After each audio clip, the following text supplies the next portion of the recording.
자, 오늘은 삼위일체 하나님에 대한 공부를 시작하도록 하겠습니다.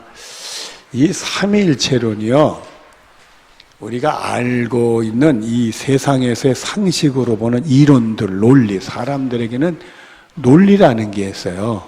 사람은 논리가 있어야 이해를 해요. 논리에 벗어나면 이상하다, 이해를 잘 못해요. 그래서 하나님이 이 사람이 말을 표현할 때 논리적으로 표현하고 듣는 귀도 논리적으로 들어야 이해를 쉽게 하고 그거를 자기 것으로 받아들일 수 있는 그런 걸 주셨어요. 이렇게 음악에도 리듬이라든지 화음을 줘서 듣기가 여러분, 화음이 안 맞으면 불협화음이 나면 듣기가 싫습니다. 나도 모르게 얼굴이 찌그러지고 그래요. 그런데 그것처럼 이 말에도 논리적인 말을 해야 듣는 사람이 이해를 쉽고 잘 받아들이고, 논리적인 것이 벗어나면 잘 이해가 안 되고 듣기 싫어하고 그렇습니다. 이런 논리가 있는데, 사람에겐 논리 있는데 삼일체는 사람의 논리 안 맞아. 거기에 문제가 있어요. 그래서 삼일체가 삼일체 하나님, 삼일체 하나님을 해도 사람들이 잘 이해를 못해. 그게 여러분, 삼일체라는 게 뭔지 잘 아시? 많이 들어도 막상 얘기하다 보면은 선뜻 그게 못하고 얘기가 쉽지 않은 게, 우리 사람이 가지고 있는 이론의 논리에 맞지를 않아서 그래요.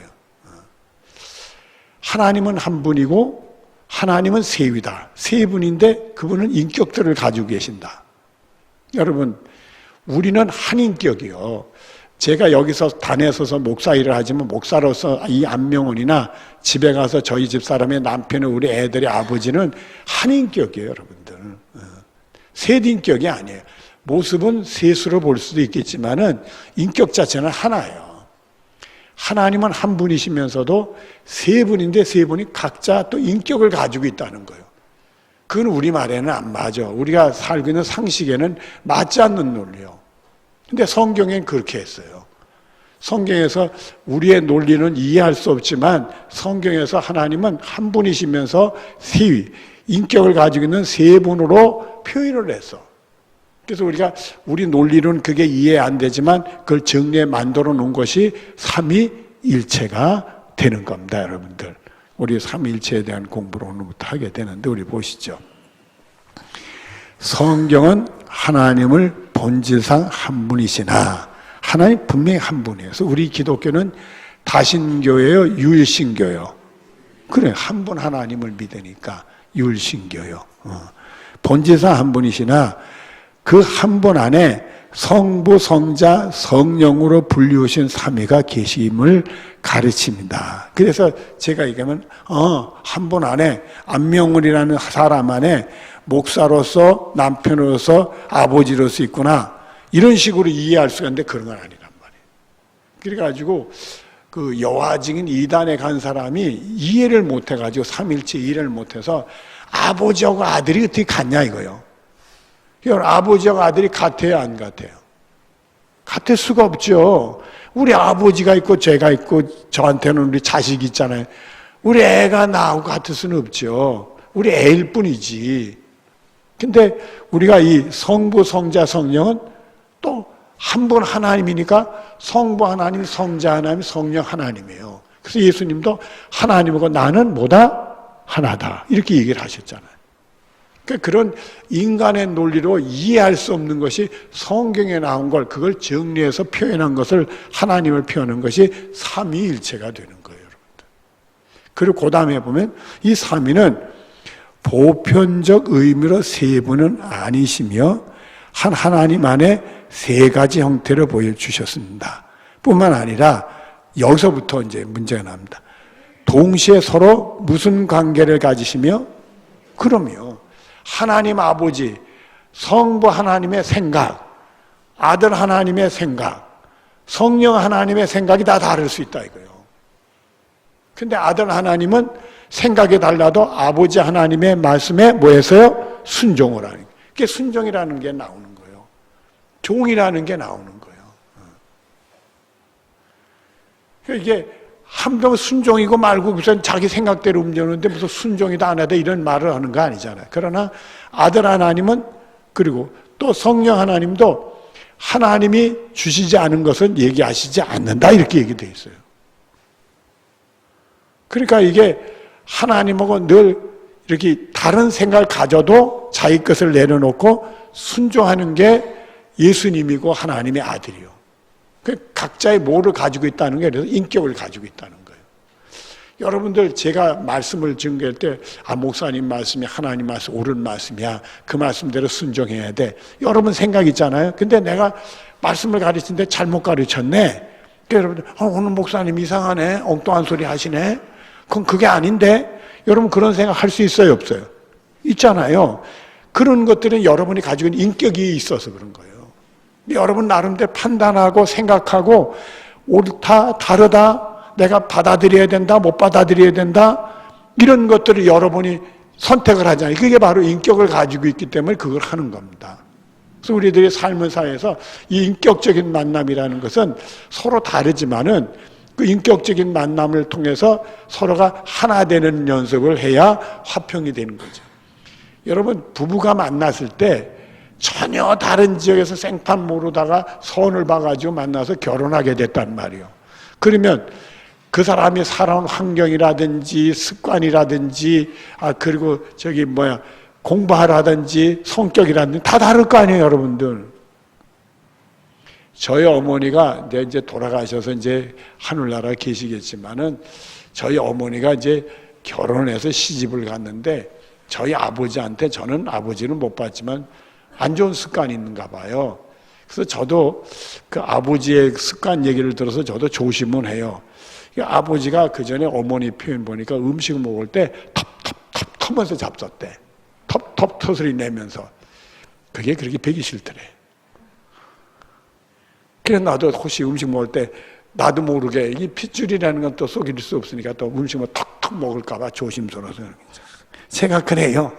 그런데 그게 보기 싫어요. 그게 뭐냐면 아버지는 아무 생각도 없이 살아오면서 그렇게 습관이 들고 태도가 돼 있잖아요. 근데 어머니는 그런 거 살지 않다가 딱 보니까 왜 저럴까? 내 남편이 왜 톡톡 소리만 내고 그럴까? 그게 부딪히잖아요. 두 인격이 부딪히잖아요. 그러나 남편이니까 그거를 감싸주려고 그리고 이해하려고 하고 그 하루아침에 고치는 거 아니니까 못 듣는 척 해주려고 하고 또 나중에 보니까 자기 습관이 못된 습관이었는데 아내가 그거를 다 포용해주고 또 누가 뭐라고 그러면 남편 거니까 또 감싸주고 우리 아내가 나를 이렇게 서로 인격이 만나서 하나가 되는 과정을 하는 거예요. 그래서 우리가 그리스도 안에선 부부는 한 몸이 되는 거 그렇게 만들어가는 거죠, 여러분. 근데 놀랍게도 성부 하나님과 성자 하나님, 성령 하나님이 각 인격체가 돼서 그러고 계신다는 얘기입니다, 여러분들. 그러니까 우리가 내가 여기선 목사고 집에 가선 남편이고 이제 아버지고 그런 거하고는 다르다 이거예요, 여러분들. 전혀 다른 사람인데. 그랬더니 오해를 할 수가 있는데요. 우리가 정신질환 중에는요, 인격의 결함이 나타나는 경우가 있어요. 그래서 그 정신질환 중에는 이중인격을 가지는 사람, 다중인격을 가지는 사람. 여러분들이 전에 무슨 그 아이들 때 책을 봤어요. 치킬 박사와 누구요? 하이디. 그는 밤과 낮에 인격이 달라요. 낮에는 가장 훌륭하고 존경받는 훌륭한 분이고 밤에는 완전히 악한 자예요. 두 가지 인격이 나타나잖아요. 그건 정신질환자예요, 여러분들. 우리는 인격이 하나지 둘로 나타나면 안 되는 거예요. 근데 이 이중인격을 가진 사람들은 자기도 모르게 그런 인격이 나타나요. 그래서 어떤 사람들한테 굉장히 선하게 보이고 어떤 사람들은 아주 악하게 나타나고 이제 정신질환 중에서 그런 게 있는데 그게 심한 사람은 다중인격자로 나타나요. 그래서 이 사람한테는 이렇게, 저 사람한테는 저렇게, 저 사람한테는 저렇게. 이 환경에서 이런 사람, 저 환경에서 저런 사람. 아주 전혀 다른 사람으로 나타나는 거예요. 그 사람들이 막 헷갈리고 되고 그러잖아요. 그런 게 다중인격이 나타나는데 여러분 하나님이 다중인격자가 아니에요, 여러분들. 완전히 독립된 성부, 성자, 성령이요. 근데 그분들이 하나야 또 하나님이란 한 분이요. 그래서 성부 하나님, 성자 하나님, 성령 하나님. 그래서 우리의 사람의 이성적인 논리로는 이해가 안 되는 게 거기 있다는 거예요, 제가 그래서. 그러나 성경은 그렇게 표현했으니까 우리는 그걸 받아들일 때 이걸 어떻게 표현할까 해서 삼위일체라는 말로 표현이 된 겁니다, 여러분들. 그래서 그 다음을 보면은 인격적인 관계를 가지시며 서로 또 서로 뭐하다? 완전한 독립체예요. 완전히 독립체. 그 다음에 독립적으로 완전히 하나님으로서 이제 아버지로서 아들로서 성령으로 완전히 독립해서 따로따로 하신 거예요. 그래서 삼위가 계시고 그분이 한 분이기 때문에 하나님이기 때문에 일체가 되는 거죠. 독립적으로 만유를 창조하시고 섭리하시고 구속하시고 심판에 참여하신다. 그래서는 성부 하나님도 창조 사역에 참여하시고 성자 하나님도 창조 사역에 참여하시고 성령 하나님도 창조 사역에 또 섭리, 구속, 심판에도 똑같이 그렇게 하십니다. 그래서 우리가 마태복음 28장 뒤에 19절에 보면 하나님이 모든 권세를 누구에 주셨다? 아들에게. 그래서 심판의 권세를 누구에 주셨다? 아들에게. 그래서 심판자는 하나님이라고 우리가 일반적으로 생각하지만 그 말씀들을 보면 누가 심판자가 되면 예수님이 심판자가 돼요.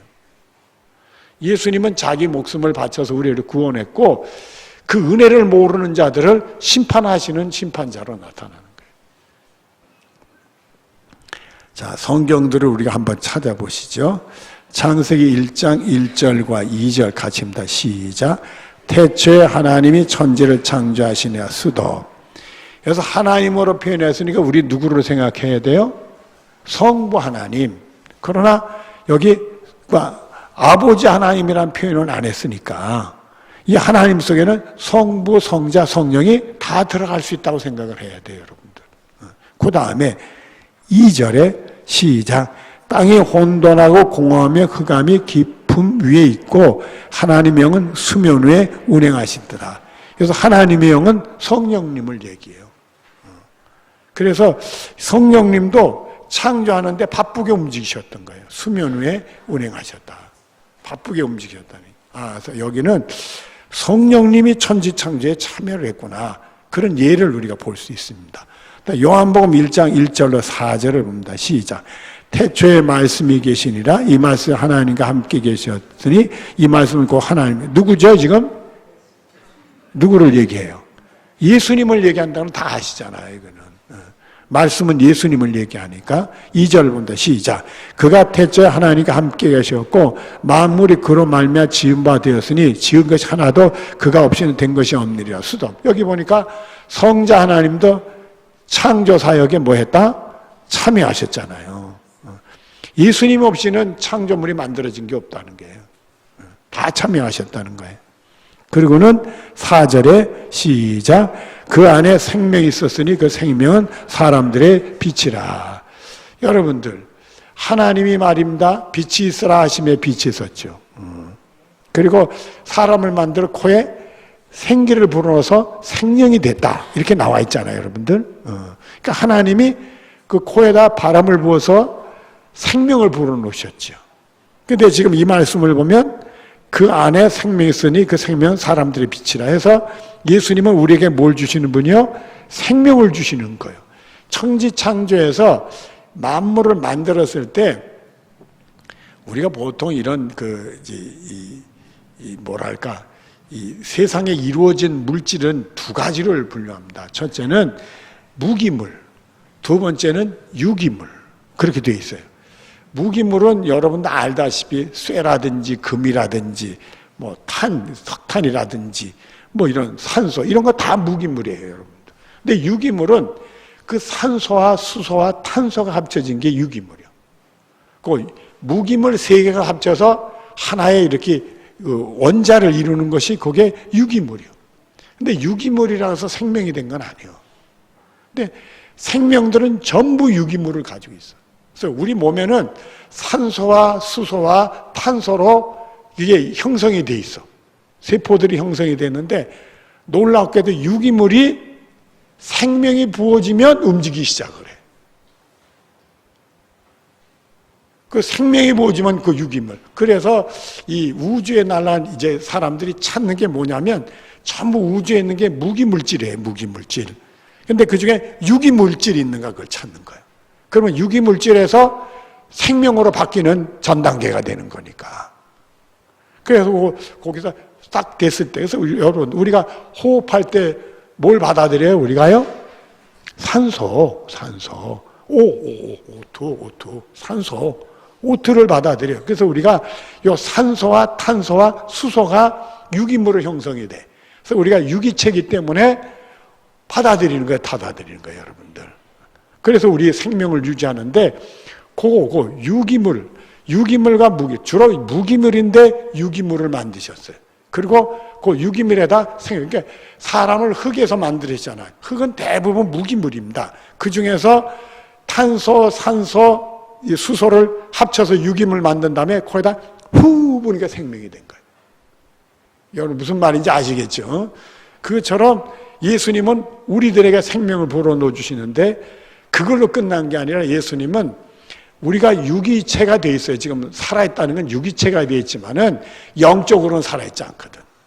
그래서 우리가 구원받는 사람이 돼야 영적으로 생명을 얻는 사람이 되니까 우리 예수님은 우리에게 영적인 생명을 불어넣어 주신 거. 예수님을 받아들이고 믿는 사람들은 영혼이 사망에서 생명으로 옮겨져서 구원받는 생명 얻는 사람이 되어지게 되는 거죠. 자, 그렇게 하고. 창세기 1장 26절, 11장 7절, 8절입니다. 1장 26절부터 봅니다. 시작. 하나님이 이르시되 수도 누구의 형상대로? 하나님은 한 분이에요, 여러분이요? 여기 다 하나님이 이르시되 내가 나의 형상대로 이러질 않았잖아요. 우리라는 말을 썼죠. 그래서 우리 여기서 일단은 삼위일체, 삼위를 찾는 거예요. 성부, 성자, 성령을 찾는 거예요, 우리들이 여기서. 나라고만 얘기 안 했어요. 그 다음에 형상 따라 시작. 우리의 모양대로 우리가 사람을 만들고 그들로 바다의 물고기와 하늘의 새와 가축과 온 땅과 땅에 기는 모두 다스리게 하자 하시고 이렇게 됐어요. 여기서 우리가 나왔기 때문에 삼위의 하나님이 창조에 다 참여하셨다. 여러분 무슨 말인지 아시겠어요? 그 다음에 11장 7절로 시작. 자, 우리가 내려가서 거기서 여기는 바벨탑 사건인데 우리라는 말이 또 나와요. 여기서도 삼위의 하나님이 움직이셨다 이렇게 보는 거예요. 계속 보면 시작. 그들의 언어를 혼잡하게 그들이 서로 알아듣지 못하게 하자 하고 여호와께서 거기서 그들을 온 짐에 흩으셨으므로 그들이 그 도시를 건설하기를 그쳤더라. 아멘. 그래서 우리는 요 창세기 1장과 11장에서 우리라는 단어를 보면서 왜 하나님은 자기 개인을 얘기한 내가 내 형상대로 내가 만든다 이런 말을 안 하고 우리라는 단어를 썼을까? 그래서 우리는 여기서 삼위가 같이 움직였다 이렇게 보는 겁니다. 자, 그 다음에 마태복음 28장 19절입니다. 같이 봅니다. 시작.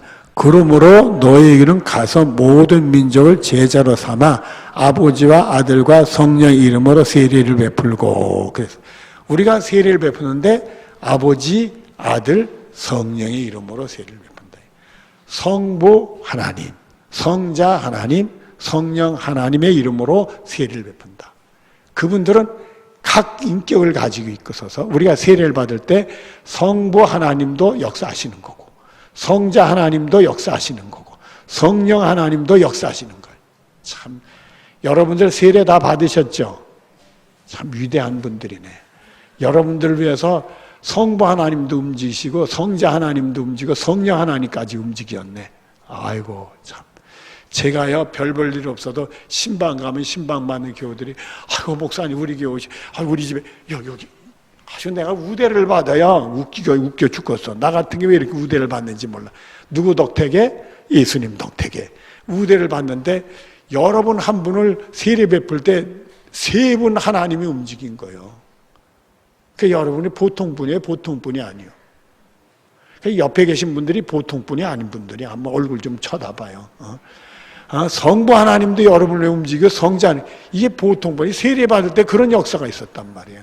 여러분을 사랑하신 성부 하나님이 여러분을 죄의 사망에서 구원하시러 그냥 여러분을 위하셨고, 그 아들 성자 하나님은 여러 같은 죄인들을 그 죄를 다 짊어지고 십자가에 돌아가시고 성령 안에 지금도 바삐게 움직이면서 여러분의 마음에 감동 주셔서 하나님 아버지, 네 아버지야, 예수님 너를 위해 돌아가시, 예수 믿으면 너 죄 용서받아 구원받아 천국 가, 감동 주시고 바쁘게 움직이신 거예요, 여러분들.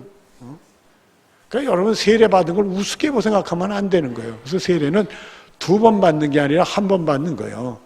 2번 받겠다는 양반들은 성부 하나님, 성자 하나님, 성령 하나님 또 오시라고 그래 바쁘게 만드시는 거예요. 그러면 안 되는 거예요, 여러분들. 그 다음에 누가복음 3장 21절 22절입니다. 같이 봅니다. 시작. 백성이 다 세례를 받으세 예수들 세례를 받으시고 기도하실 때 하늘이 열리며 성령이 비둘기 같은 형체를 그에 강림하시리니. 거기 보면은 예수님이 등장하셨고 예수님이 세례 받을 때 누가 예수님 위에 임하셨어요? 성령 하나님이 임하셨단 말이에요. 그 다음에 하늘로부터 시작. 하늘로부터 소리가 나기를 너는 내 사랑 아들이라 내가 너를 기뻐하노라 하시리. 지금 여기는 누가 얘기하신 거예요? 성부 하나님이 얘기하셨잖아요. 예수님 세례 받으실 때 예수님이 본인이고 성령 하나님도 오셨고 성부 하나님도 내 사랑하는 아들아, 내 기뻐하는 자라 말씀을 주셨다. 그러니까 성경에 보면 그러니까 성부 하나님, 성자 하나님, 성령 하나님이 다 등장하시고 계신 거예요. 따로따로 다 일하시고 계신 거예요. 근데 다 또 하나님이시란 말이에요. 요한복음 14장 16절 17절 16장 17절을 같이 합니다. 시작. 내가 아버지께 구하겠으니 그가 또 다른 보혜사를 너에게 주어 영원토록 너와 함께 있게 하리니. 수도. 여기 보혜사는 누구를 가리키냐면 성령님을 가리켜요. 특별히 요한복음에는 진리의 영이다 해서 성령님의 이름이 등장이 돼. 다른 데는 성령님의 이름이 등장이 안 되고 요한복음에만 보혜사라는 이름이 등장이 돼. 그래서 제가 신학교를 졸업할 때 논문을 썼는데 무슨 논문을 썼느냐 하면 요한복음에 나타난 성령이라는 논문을 썼어. 그거는 뭘 쓴다는 게 보혜사에 대한 논문을 썼다. 그러면 목사님 논문을 어떻게 썼냐 묻지 마세요. 다 잊어버렸어. 내가 그 졸업한 게 언제 썼느냐면 1982년도에 썼으니까 지금으로부터 몇 년 전이요? 40년 전이요. 만 40년이니까 나한테 와서 묻지 말라고. 그러나 이제 목회를 하면서 보혜사 성령님이 누군지는 이제 알고 그때 쓴 것보다 더 똑똑하게 많이 알고 있죠. 알고 있으니까 궁금하면 오시면 다 말씀드리도록 하겠습니다. 자, 여기 보면 내가 예수님이 누구에게 구한다? 아버지, 성부 하나님께 구하는데 그가 성부 하나님이 또 다른 누구를 보혜사 성령님을 너에게 주사 영원토록 너희 함께 있게 하리니. 성령님이 그래서 우리가 지금 누구의 시대라고 얘기해요? 성령의 시대라고 얘기를 하는 거예요. 성령님이 우리와 함께 한다. 그 다음에 17절 시작. 그는 진리의 영이라 세상은 능히 그를 받지 못하였나니 이는 그를 보지도 못하고 알지도 못하며 그러나 너희는 그를 아나니 그는 너희와 함께 거하시며 또 너희 속에 계심이라. 여러분들 왜 우리 사도행전 2장 38절에 보면은 회개하라 주의 이름으로 세례를 받고 죄 사함을 받으라. 그리하면 무엇을 선물로 받으리라?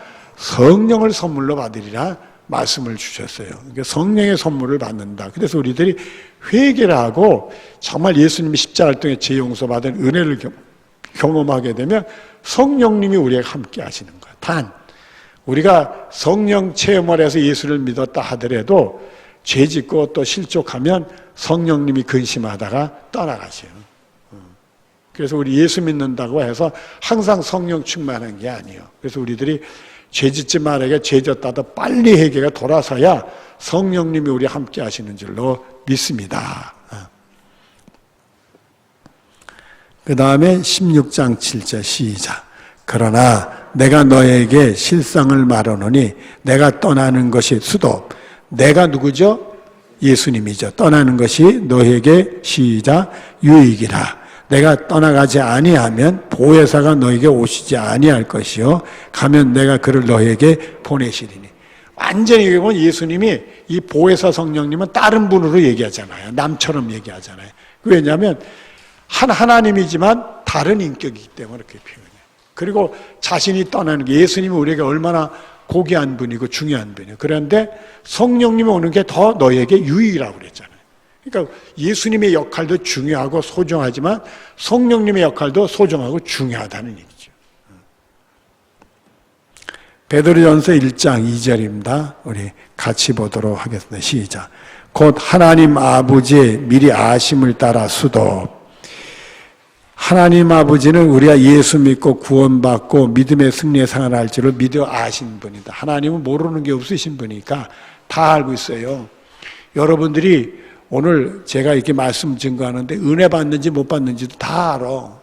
난 몰라도 아신단 말이에요. 그러니까 여러분들은 은혜 받으시기를 바라요. 하나님 다 아신데. 그 다음에 성령이 시작.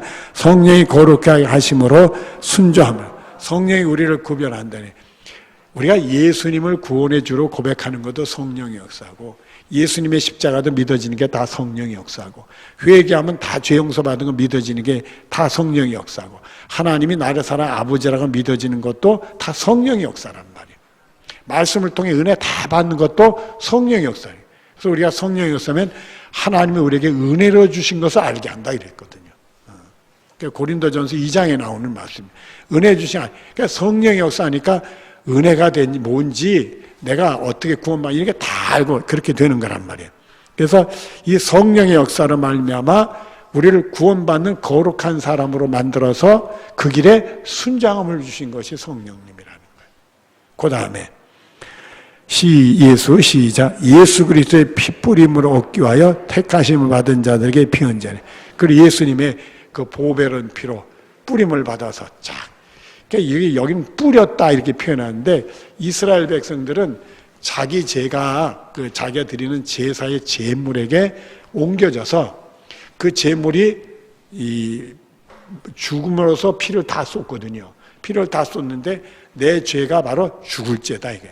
죽을 죄인데 내 대신 뭐가 죽었다? 제물이 죽었다 이게. 그래서 그 제물의 피를 받아서 하나님 제단에 가서 이렇게 이 손가락 찍어서 이렇게 뿌리는 겁니다. 이렇게 이 그릇에다가 쭉 뿌리는 게 아니고 여러분들 이렇게 해서 튀기는 식으로 뿌리는 건데 그 뿌림으로써 하나님께 내 죄의 대가로 이 생명이 죽어서 내가 죽을 죄인데 뿌려져서 내 생명을 드리니까 하나님이 받으시고 용서를 해준다. 사유를 받는다. 그래서 우리는 죄 용서받아 구원받는 사람으로 되는데 그것이 그 효과, 그 다음에 죄를 지면 또 제사를 지내야 되는 거예요. 효과가 별로 없어요.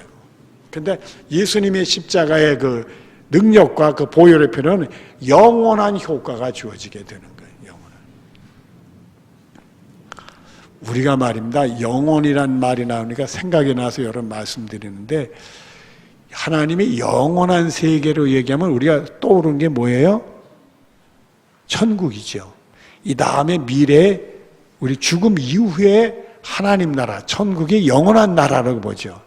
그런데 우리가 태초에 아마 이 공부를 마치게 되면 그 다음에 5번째 들어가면서 공부를 또 하게 될 겁니다.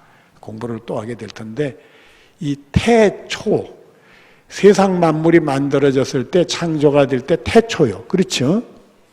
맞아요? 태초전. 그러니까 여기는 우리가 창세기 1장 2절에만 땅이 혼돈하고 공하고 흑암이 깊음에 있고 이렇게 되게 표현했어요. 태초 전이요. 태초 전이요. 그것도 영원한 세계로 봐요. 영원 속에 오다가 하나님이 천지를 창조하면서 이 세상의 만물이 만들어지고 그 다음에 예수님이 재림하면서 이 세상이 지어지며 새하늘과 새 땅이 생겨지면서 영원한 세계가 우리에게 열려지게 되는 거예요. 하나님은 태초 전에도 계셨고 그 다음에 이 세상에 종말이 온 다음에도 계신 거예요. 하나님은 그래서 영원하신 분인 거예요. 스스로 계신 분이고. 자, 그래서 택하심을 받은 자들에게 참 하나님 아버지가 우리를 사랑하셔서 우리를 아심으로써 안다 그러면 우리가 찔리는 게 많잖아요. 그러나 그런 허물을 덮어주고 사랑하셔서 우리를 죄 용서하고 어떻게 하면 선하게 우리에게 유익이 되게 우리를 축복해서 구원해 주시려고는 하나님 아버지. 그래서 그 하나님 아버지의 뜻을 이루기 위해서 정말 성령님이 우리의 감동을 다 믿게 하고 그리고 우리를 하여금 그것에 믿음 생활에 순종하게 하고 예수님의 십자가의 능력으로 늘 핏부림 받아서 이 더러운 죄가 다 씻음받고 회개할 때마다 예수님의 보혈의 표가 우리를 또 씻어주시는 거예요. 이렇게 은혜 받은 사람들은 택함 받은 사람이다. 고로 택함 받은 자들에게 편지하노니 계속된다. 시작. 은혜와 평강이 너에게 더욱 많을지어다. 여러분들에게도 하나님의 은혜와 평강의 축복이 있기를 바랍니다. 하나님이 여러분을 사랑하시고 예수님의 십자가의 능력이 여러분들 날마다 새롭게 하고 여러분들이 주시는 믿음의 선물을 통해 세상 염려 근심 다 맡기고 평강의 축복을 누리는 승리가 여러분의 것이 되어지기를 바랍니다. 기도하겠습니다. 사랑이 많으신 하나님 감사합니다. 은혜 중에 살아가는 성도들과 더불어 하나님이 뭘 아쉽다고 본인이 성부 하나님으로 성자 하나님, 성령 하나님으로 우리를 위해서 역사하셨나 생각하면 감히 받아들이기도 두려운 마음이 가지고 계십니다. 그럼에도 불구하고 우리를 위해서 수고하시고 애쓰시고 그 아들을 십자가에 못 박히고 성령님도 지금도 맹렬히 움직이시고 아버지 정말 하나님을 꼭 붙들게 하시고 곁길로 가지 않게 하시고 하나님 말씀대로 순종하며 고든 길을 가서 하나님 기뻐하시는 삶을 살아가는 우리들 되고 하나님의 선한 일들이 이루어지면서 하나님께 영광 내는 승리의 삶을 살아가는 우리들이 될 수 있도록 복을 내려 주시옵소서. 예수님의 이름으로 기도드리옵나이다. 아멘.